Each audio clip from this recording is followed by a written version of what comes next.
미디어 오늘 정상근 기자가 뉴스 속의 뉴스를 짚어드립니다. 정상근 기자의 오늘 미디어.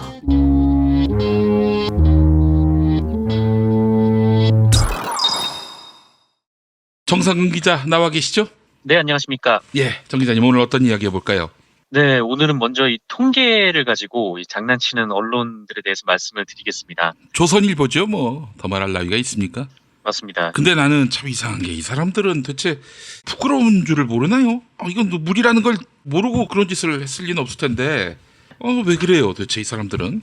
좀 이상하죠. 이게 한겨레와 조선일보가 서로의 지면을 통해서 상대방이 이제 사명을 거론하면서 네, 직접적으로 한번 세게 맞붙었는데 네, 뭐 말씀드리겠지만 이 싸움 과정을 보면은 조선일보가 억지를 부리고 있다라는 거는 아실 수 있을 것 같아요. 사실은 이제 뭐 한겨레에 대해서 비판하는 분은 있습니다만은 그래도 한겨레가 논조가 마음에 안 들지 한겨레가 거짓말을 한다, 팩트를 완전히 조작한다 이렇게까지 보는 사람들은 많지 않아요, 사실은. 네, 그렇습니다.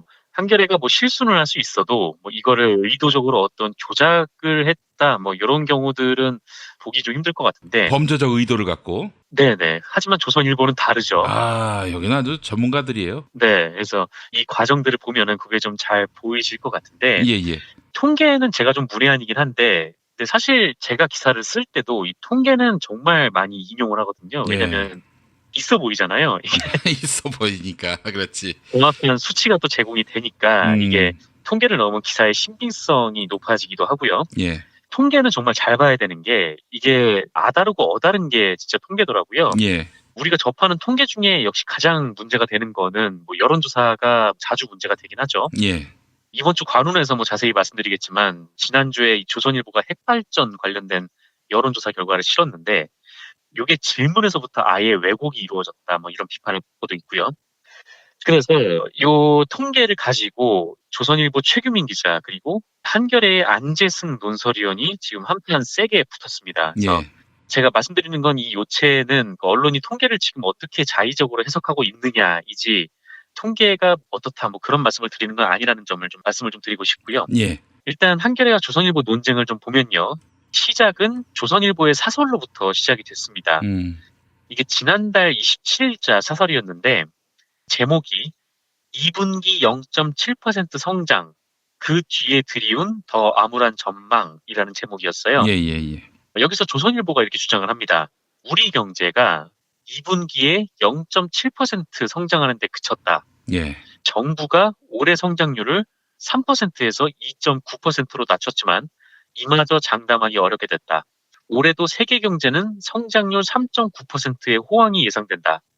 이 한국보다 경제가 12배 큰 미국이 2분기 무려 4.3% 가로 열고 연율 환산 가로 닫고 가로가 상당히 중요합니다. 예, 어쨌든 4.3% 성장을 내다본다. 이런 내용이었습니다. 예, 그러니까 문재인 정부의 경제 정책이 나라를 망하게 한다. 뭐 이게 이제 지속적인 조선일보의 논조였으니까 그 논조에 비춰봤을 때 뭐 그렇게 대단한 사설도 아니죠.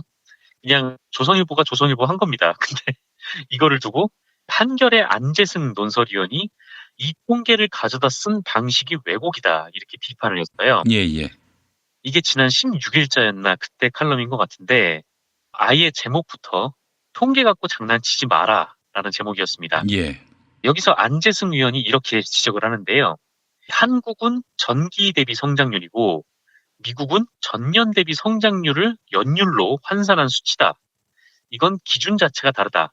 한국 기준으로 하면 미국은 1.0% 성장을 했고 미국 기준으로 하면 한국은 2.8% 성장했다.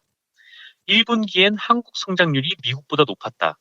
그런데도 조선일보는 사설에서 우리 경제가 2분기 0.7% 성장하는 데 그쳤다. 한국보다 경제가 12배 큰 미국이 무려 4.3% 가로 열고 연율 환산 가로 닫고 성장을 내다본다.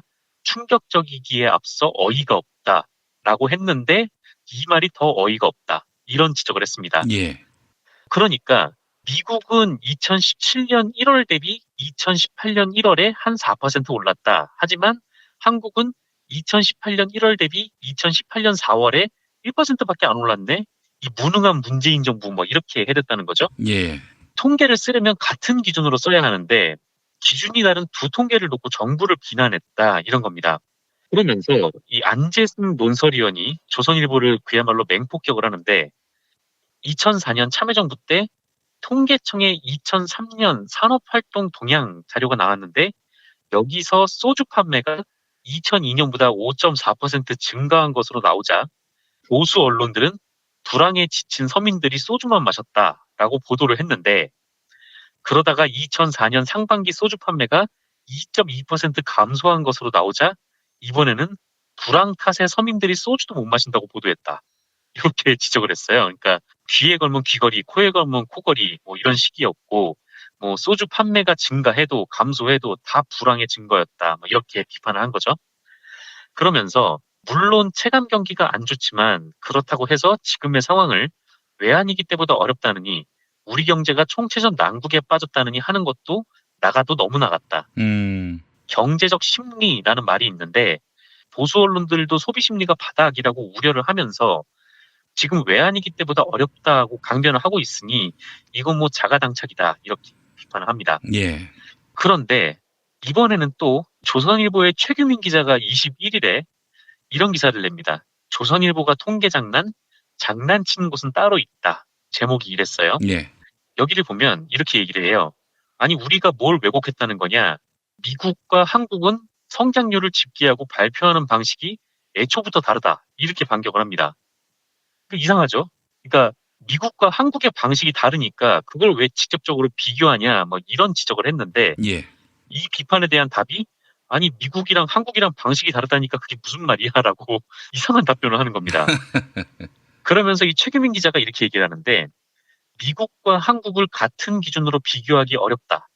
나라마다 성장률 집계 기준이 다르다 보니까 나라별 성장률을 보도할 때는 위사설과 같이 집계 기준을 명시하면서 각국이 발표한 숫자를 그대로 전달하는 게 정석이다. 라고 주장을 합니다.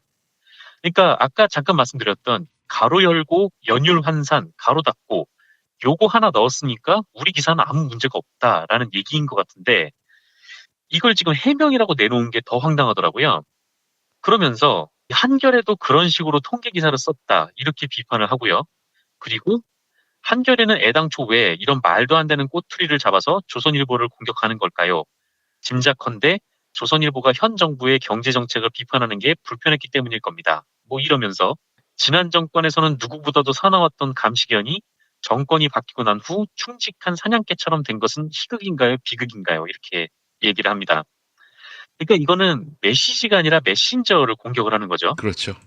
저도 이 조선일보라는 메신저를 공격하는 걸 참 좋아하긴 하는데 근데 통계를 가지고 맞짱을 떴으면 팩트를 가지고 반박을 해야지 뭐 저였으면 이랬을 것 같아요. 아니 한겨레 말대로 기준이 다르다고 해도 기준을 환산을 해도 우리가 미국보다 성장률이 뒤진다 이렇게 얘기를 했을 것 같은데 그렇게 얘기를 안 하고 뭐 한겨레 뭐 너네 뭐 저번 정부 때는 뭐 난리치더니 뭐 이번에는 뭐 완전 정권의 개가 됐네 뭐 이런 식으로 얘기를 하는 거죠. 그러니까 조선일보가 팩트로서 객관적 자료로서 반박할 수 있었다면은 그런 걸 안 쓰죠. 지면을 채워야 하는데 자기들이 반박할 근거가 박약하니까 한겨레를 비난하는 거예요. 결국에는 자기들의 반박의 논거가 매우 부족하다는 점을 자인하는 꼴입니다. 이거는. 네, 그러니까 팩트 부분에 있어서는 아니 왜 기준이 다른 통계를 비교를 해? 라고 물어보니까 예. 아니 기준이 다르다니까? 이렇게 답을 계속 해놓고 한겨레를 계속 이제 비꼬면서 이제 비판을 하는 거죠. 어쨌든 이에 대해서 이 한겨레 안재승 위원이 22일인가요? 그때 재반격을 했습니다. 각 나라별로 기준이 다르기 때문에 그대로 인용한다고 경제협력개발기구와 국제통화기금 등 국제기구들도 각국의 성장률을 비교할 때는 동일한 기준을 사용해 뭐 바보야 뭐 이런 내용이었어요. 예. 그러면서 팩트를 가지고 얘기하는데 무슨 친정부 반정부가 왜 나와? 그러니까. 생각보다 저렴하다 뭐 이런 내용도 있었고요. 어이구, 야, 아주 세게 받으셨네. 어쨌든 뭐 이런 내용들에 있어서 이 몇몇 매체의 경제 전문 기자들이 관전평을 내놓기도 했더라고요. 예. 프레시 같은 경우는 뭐 조선일보가 억지다 뭐 이런 판정을 내렸던데 제가 봐도 그런 것 같습니다. 그리고 마침 이 통계 가지고 왜곡을 하는 부분들에 대해서 문제가 제기가 되니까 최근에 그 언론의 통계 왜곡에 대한 지적도 나오기도 했습니다. 이게 CBS 노컷뉴스가 잡아냈더라고요. 최근에 자영업자 폐업률이 6년 만에 사상 최대가 됐다. 이런 보도들이 지금 나오고 있잖아요. 그러니까 문재인 정부가 최저임금을 올렸고 지금 완전 자영업자들이 망했다. 10곳 열면은 9곳이 문을 닫는다. 나라가 망해간다. 지금 이런 보도들이 지금 뭐 한국경제 뭐 무슨 경제 뭐 무슨 경제니 매일경제니 뭐 조선일보니 지금 다 그 얘기를 하고 있어요. 예. 자영업자들이 난리 났다. 이렇게 얘기를 하고 있는데 근데 정작 통계청의 통계를 보니까 2007년부터 2013년까지 자영업의 폐업률이 계속 90%를 넘었다라는 겁니다. 그러니까 통계청의 이 사업자 현황 통계에 따르면 2007년부터 2017년까지 평균 자영업 폐업률이 90.9%였어요. 그리고 2007년부터 2013년까지 연속으로 90%를 넘겼는데, 예. 그러니까 한마디로 음식점 10곳이 문을 열 때 9곳이 문을 닫는다. 이 현상은 비단 문재인 정부에서 국한되지 않았다라는 것이죠. 예. 그러면 이게 통계에 있어서, 그러니까 2017년에는 92%가 나왔다고 하니까요. 예. 그러면 90%와 92%가 어마어마한 의미의 차이가 있는 걸 수도 있잖아요. 예. 예. 뭐 어떤 통계는 뭐 0.1이라는 수치가 굉장히 클 때도 있으니까요. 그럼에도 불구하고 이명박 정부 때 이 통계가 어떻게 나왔냐면 문재인 정부가 지금 92%가 나왔다고 말씀드렸죠. 예. 예. 이명박 정부 때는 94%, 93.8%, 94.5% 찍었습니다. 예. 그리고 박근혜 정부 때도 91.8% 찍었거든요. 그런데 이때는 지금 자영업자 난리다 뭐 이런 기사를 제가 본 적이 없어요. 예. 그러면 이번 문재인 정부에서 자영업자 어쩌고 하는 것도 지금 왜곡이다라고 볼 수가 있는 거겠죠. 그리고 지금 한창 논란이 되는 고용 동향도 마찬가지인데요. 조선일보가 지난 18일 토요판에 정부의 독선이 빚은 일자리 파국이라는 기사를 낸 적이 있었어요. 예. 예. 그러니까 이 기사를 보면 작년 대비 취업자 증가 수가 30만에서 10만, 그리고 7월에는 5천 명으로 줄었다. 이 얘기인데 조선일보는 이 통계청 통계를 놓고 토요일 그리고 월요일자 신문에 무려 22건이나 기사를 다뤘다. 이렇게 민원연이 발표를 했습니다. 이게 경향이 9건이었고 한겨레가 10건이었고요. 중앙일보, 동아일보도 13건이었어요. 예. 압도적으로 지금 조선일보가 많은 거죠. 음. 하지만 뭐 일각에서는 뭐 실업률이 비슷한 수준을 유지하고 있고 뭐 전체 취업자 수도 큰 변동이 없어 보인다 이렇게 반박을 하고 있긴 하지만 그럼에도 이 취업자 수 증가폭이 둔화된다는 것은 뭐 문제가 있어 보이긴 합니다. 근데 그것을 문재인 정부의 문제라고 비판을 할 수도 있겠지만 그게 다 최저임금 때문이다. 소득주도 성장 때문이다라고 하는 거는 전혀 다른 문제인 거죠. 여러 뭐 전문가들, 뭐 정의당 심상정 의원도 그렇고, 뭐 다른 교수님들도 그렇고요. 이런 얘기를 하는데 고용 증가율이 낮아진 거는 이 15세 이상 경제활동 가능 인구가 많이 증가를 하면 취업자 수가 늘어나는데 예. 이전에 비해서 2018년은 15세 이상 인구 유입이 과거에 비해서 눈에 띄게 줄었다라고 합니다. 예. 그러니까 이게 저출산 영향이 시작되고 있다라는 것이죠. 그리고 또 이번 취업자 통계가 제조업, 그러니까 대기업에서 취업자 수가 급감을 했기 때문이다. 뭐 이런 분석도 있고요. 뭐 어쨌든 뭐 해석은 제각각 할 수 있고 뭐 문제 진단도 할 수 있는데 그런데 이 제일 큰 문제는 이런 것을 두고 지금 조선일보가 기사를 문재인 정부의 아집이다, 뭐 독선이다, 무능이다 이렇게 해버리면 이건 곤란하다라는 겁니다. 예. 이게 박근혜 정부 때도 그러지 않았냐, 다 정부 핑계 대지 않았냐, 뭐 이렇게 얘기를 했지만 네. 근데 그때는 분명히 이 통계상으로 문제가 있었어요. 그러니까 최경환이 빚내서 집 사라라고 해가지고 지금 가계부채가 폭탄이 된 거 아닙니까? 근데 지금 문재인 정부의 소득주도 성장론을 비판하는데 이거를 비판을 할 수 있지만 제시되는 통계들이 반드시 소득주도 성장 때문이라고 볼 수 없는 것들이라는 거예요. 그래서 지금 이거를 왜곡이라고 보는 분들이 좀 많은 것 같습니다. 예. 과정을 보면 조선일보는 늘 조선일보 같은 짓을 하고 있긴 한데 문제는 조선일보뿐만이 아니라 지금 언론들이 이런 논조를 따라가고 있다라는 거인 것 같아요. 예. 예. 지금 뭐 네이버나 네이트 뭐 이런 포털 사이트를 보면 정부에 대한 비판 댓글, 뭐 악플이 요새 급증을 하고 있고 또 조선일보 같은 언론들이 정부에 대한 반격을 시작을 하니 또 여론조사도 떨어지고 있으니 중간에서 어정쩡한 매체들이 확 쏠려가는 것 같은 분위기가 느껴집니다. 예. 그러면 또 이제 포털로 뉴스를 소비하는 국민들 입장에선 또 흔들리는 거죠. 맞습니다. 그래서 또 여기서 지지율에 영향을 주는 거고요. 그러니까 지금 이게 꼬리가 몸통을 흔드는 뭐 웹도독 현상이 벌어지는 것 같은데 정말 이런 장난질의 고리를 좀 끊어버려야 하지 않을까 이런 이런 생각이 좀 들었습니다. 어떻게 꼬리를 끊을 수 있을까요? 뭐 아무래도 이런 문제들에 있을 때 제가 지금 그런 곳에서 나오기는 했지만 어쨌든 진보 언론이라는 매체 자체들이 있으니까 여기서 이런 반박들이 또 제기가 되고 또 문제점을 잡아낼 수도 있는 거 아니겠습니까? 예. 물론 뭐 잘못을 할 때도 있고 또 밉고 짜증나기도 하지만 근데 이렇게 좀 팩트를 바로 잡고 또 같은 자료를 받아가지고 다르게 해석하는 언론들에게 좀 많은 힘을 그리고 또 많은 관심을 보태주셨으면 어떨까 하는 게 제 개인적인 바람이 있기는 합니다. 예. 그래서 오히려 제가 그런 곳에서 나오니까 좀 편하게 이런 말을 할 수 있게 된 것 같아요. 아, 정말 짜증납니다. 이 조선일보 같은 쓰레기 찌라시들이 언제쯤 소탕될 수 있을지. 존재해서 도움이 안 되는 찌라시거든요.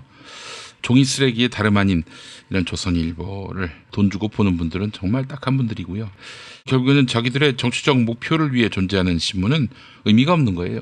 그렇지 않습니까? 네, 아니 뭐 솔직히 얘기해서 언론도 일종의 어떤 공익기관인데 공익기관이 공익을 추구하지 않고 사익, 즉 사주의 이익, 그 신문사의 정치적 지배력 강화 이런 거에만 관심을 갖는다면 그런 신문 존재해서 뭐 하겠어요. 게다가 악의적인 수단을 또 동원해서 그 지위를 유지하려고 하는 건데요. 조선일보를 반드시 박멸하는 것, 이것이 필요하다고 생각을 하고요. 함께 뜻을 모았으면 좋겠습니다. 네, 이 조선일보도 조선일보인데 진짜 요새 제가 봤을 때 부쩍 이 포털의 댓글들의 동향이 많이 좀 달라졌더라고요. 예, 사실 이 기자들은 자기가 기사를 쓰면 온라인 같은 데 가서 체크를 하거든요. 그래서 그렇죠. 어떤 댓글이 달렸나 이렇게 쭉 보는데 사실 뭐 조선일보 그리고 뭐 한겨레 뭐 이런 좀 지향점이 좀 분명해 보이는 곳들의 매체 기자들은 별로 상관이 없는데 약간 이제 포털의 뉴스를 공급하는 이 많은 매체들 그러니까 약간 좀 어중뛴 매체들 같은 경우에는 이게 확 쏠려가는 그런 분위기가 있어요. 예. 그래서 이제 포털의 이 기사량이 한 발 떨어져서 이제 객관적으로 보는 분위기에서 조선일보가 이제 이끄는 쪽으로 선동하는 쪽으로 확 언론들이 붙어버리는 그런 경향들이 있는데 예. 이런 부분들도 좀 주의를 해야 될 것 같습니다. 예, 알겠습니다.